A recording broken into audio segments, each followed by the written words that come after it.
পুরো মধ্যপ্রাচ্য জুড়ে বাজছে তৃতীয় বিশ্বযুদ্ধের দামামা। আর এরই মধ্যেই আমাদের হাতে এসে পৌঁছেছে গুরুত্বপূর্ণ আন্তর্জাতিক সংবাদ। শুরুতেই শিরোনাম। এবার ইসরায়েলি সেনাদের কঠোর হুঁশিয়ারি দিল ইরান। পরেই জানাবো সিরিয়া প্রতিবেশী বা পশ্চিমাদের জন্য হুমকি নয়, এইচটিএস প্রধানের বার্তা।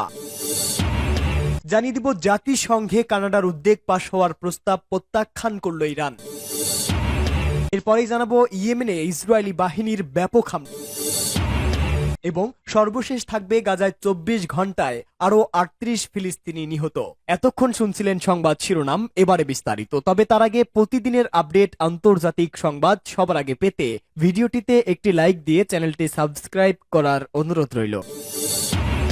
ইরানের ইসলামী বিপ্লবী গার্ড বাহিনী এর কমান্ডার ইসরায়েলকে কড়া সতর্ক করে বলেছেন, ইসরায়েল যদি কোনো ধরনের ভুল করে তাহলে ইসরায়েলকে ভয়ঙ্কর জবাব দিবে ইরান। একই সঙ্গে তিনি বলেন, সিরিয়ায় ইরানের উপস্থিতি কোনো ভূখণ্ড বিস্তারের জন্য নয়, বরং ওই অঞ্চলের মুসলমানদের রক্ষার জন্য। লেবাননের আল মানারা টিভি চ্যানেল এক বক্তব্যে সালামি সিরিয়ার দামেস্কো ও কুনেত্রা অঞ্চলের কাছাকাছি ইসরায়েলি পদক্ষেপের তীব্র নিন্দা করেন। তিনি বলেন, এসব এলাকায় ইহুদিবাদীদের বাড়তি উপস্থিতি অসহনীয় হয়ে উঠেছে এবং এটি এলাকার নিরাপত্তা ও স্থিতিশীলতার জন্য হুমকি হয়ে দাঁড়িয়েছে। সালামি আরো বলেন, ইসরায়েলকে তার অপকর্মের জন্য বিরাট মূল্য পরিশোধ করতে হবে। তিনি উল্লেখ করেন, ইরান সিরিয়ার জনগণের রক্ষা এবং মুসলিম বিশ্বের স্বার্থে উপস্থিতি বজায় রেখেছে। ইসরায়েল গত কয়েক মাস ধরে সিরিয়ায় বেপরোয়া বিমান হামলা চালিয়ে যাচ্ছে এবং কিছু সীমান্তবর্তী অঞ্চল দখলের চেষ্টা করছে। ইসরায়েল দাবি করেছে এসব হামলা তাদের আত্মরক্ষার অংশ হিসাবে চালানো হচ্ছে, কারণ সিরিয়ার ক্ষমতাসীন গোষ্ঠী আল কায়েদার সঙ্গে যুক্ত। বাশার আল আসাদের পতনের পর থেকে সিরিয়ায় ইসরায়েলি বিমান হামলা বেড়ে গেছে, যা সিরিয়ার আকাশ সীমা ও সীমান্তে উত্তেজনা সৃষ্টি করেছে।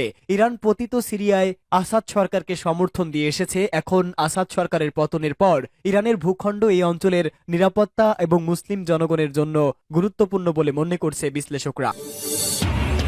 সিরিয়া প্রতিবেশী বা পশ্চিমাদের জন্য হুমকি নয়, এইচটিএস প্রধানের বার্তা।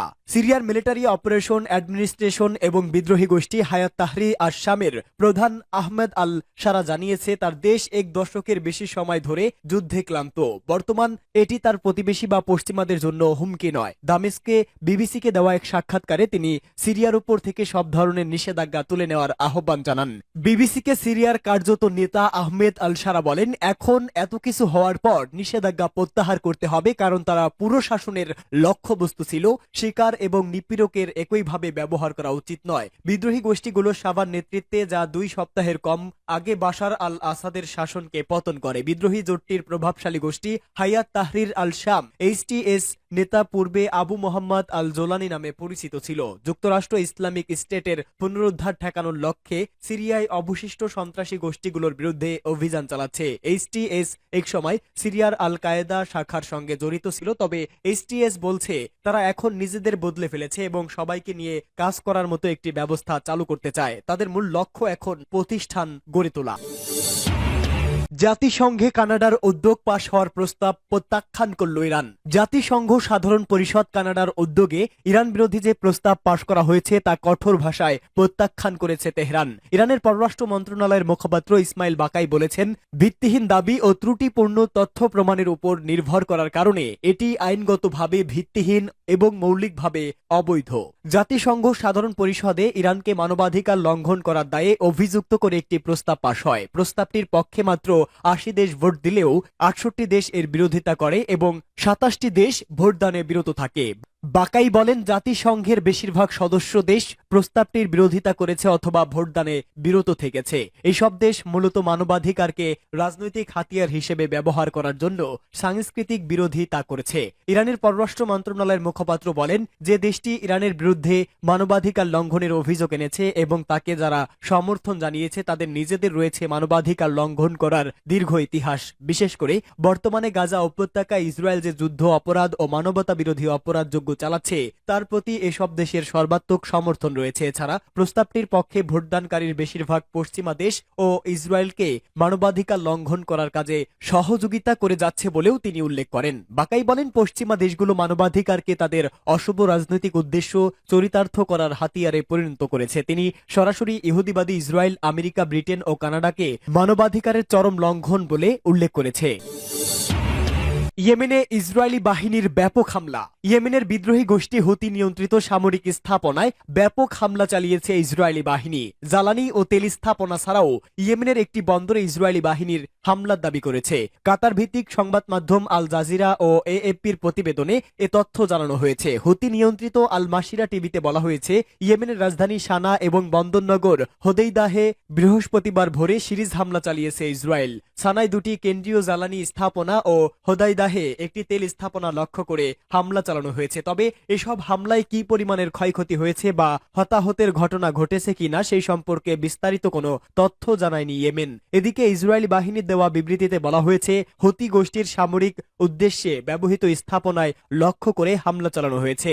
ইসরায়েলকে লক্ষ্য করে হুতি গোষ্ঠীর ছোড়া ক্ষেপণাস্ত্রের কয়েক ঘন্টার মধ্যেই ইসরায়েলি বাহিনী ইয়েমেনে পাল্টা ওই আক্রমণ চালালো। গত বছরের অক্টোবর থেকে গাজায় হামাস ও ইসরায়েলের মধ্যে যুদ্ধ চলছে। এই যুদ্ধ শুরুর পর থেকে ইরান সমর্থিত এই হুতি গোষ্ঠী অন্তত 100টিরও বেশি পণ্যবাহী জাহাজকে লক্ষ্য করে ক্ষেপণাস্ত্র ও ড্রোন ছুড়েছে। সেই সঙ্গে ইসরায়েলেও হামলা চালাচ্ছে। গাজায় 24 ঘন্টায় আরও 38 ফিলিস্তিনি নিহত। গাজায় ইসরায়েলি হামলায় 24 ঘন্টায় আরও 38 জন ফিলিস্তিনি নিহত হয়েছেন। এতে মোট নিহতের সংখ্যা বেড়ে 45,097 জনে দাঁড়িয়েছে।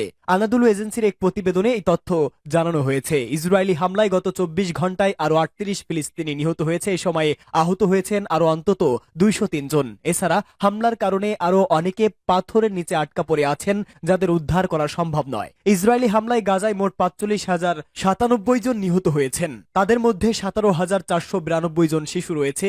এছাড়া এখনও নিখোঁজ রয়েছে আরও অন্তত 11,000 ফিলিস্তিনি। এছাড়া এই সময় ইসরায়েলি হামলায় আহত হয়েছে আরও 1,07,244 জন। উল্লেখ, ফিলিস্তিনের অবরুদ্ধ গাজায় 1 বছরের বেশি সময় ধরে হামলা চালিয়ে আসছে ইসরায়েল। দেশটির অব্যাহত এই হামলায় সৃষ্টি ধ্বংসস্তূপ পরিষ্কার করতে অন্তত 15 বছর সময় লাগবে। এজন্য প্রতিদিন 100টির বেশি লরি ব্যবহার করতে হবে। জাতিসংঘের হিসাব মতে গাজায় ভবন ধসে পর্যন্ত 42 মিলিয়ন টনেরও বেশি ধ্বংসস্তূপ জমা হয়েছে। এই ধ্বংসস্তূপগুলো যদি একসঙ্গে এক জায়গায় রাখা হয় তাহলে তা মিশরের 11টি পিরামিডের সমান হবে। এই ধ্বংসস্তূপ সরাতে ব্যয় হবে 500 থেকে 600 মিলিয়ন মার্কিন ডলার, যা বাংলাদেশি মুদ্রায় 7,000 কোটি টাকার বেশি।